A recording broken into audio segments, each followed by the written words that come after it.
আসসালামু আলাইকুম। গত কয়েকদিন ধরে অনেকেই আমার সাথে যোগাযোগ করতেছেন। তো এই রিসেন্ট যেহেতু বাংলাদেশের ব্যবসা বাণিজ্যের অবস্থা একটু খারাপ, তো সবাই একটু কনসার্ন যে ব্যবসায় লস হয় কিনা। বিশেষ করে ইম্পোর্ট ব্যবসা সম্পর্কে অনেকেই বলতেছে ভাই আমরা শুনতেছি যে ইম্পোর্ট ব্যবসা অনেক রিস্ক, ইম্পোর্ট ব্যবসা অনেক লস হয়। আসলে ব্যবসা বলতে লাভ বা লস যে কোনো একটা হবেই, ঠিক আছে। লস হওয়ার সম্ভাবনা সব বিজনেসেই আছে, তবে ইম্পোর্ট বিজনেসে কিছু জিনিস যদি একটু মাথায় রাখা যায় তাহলে লসটা রিকভারি করা সম্ভব বা কমানো সম্ভব।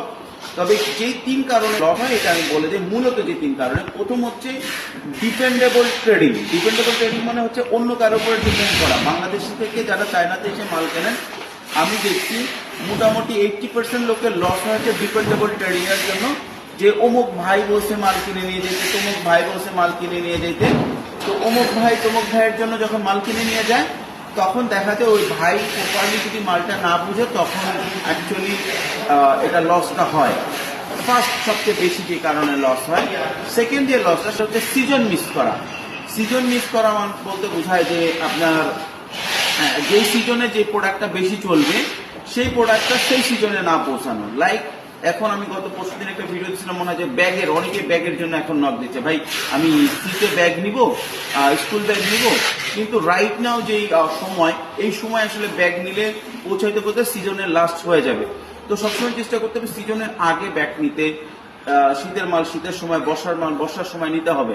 সিজন মিস করা, আমার এক সিজনের মাল আর এক সিজনে যে আউট অফ ডেট হয়ে যেতে পারে, নতুন ভার্সন চলে আসতে পারে। এবং থার্ড যে জিনিসটা সেটা হচ্ছে ওভার ট্রেড করা।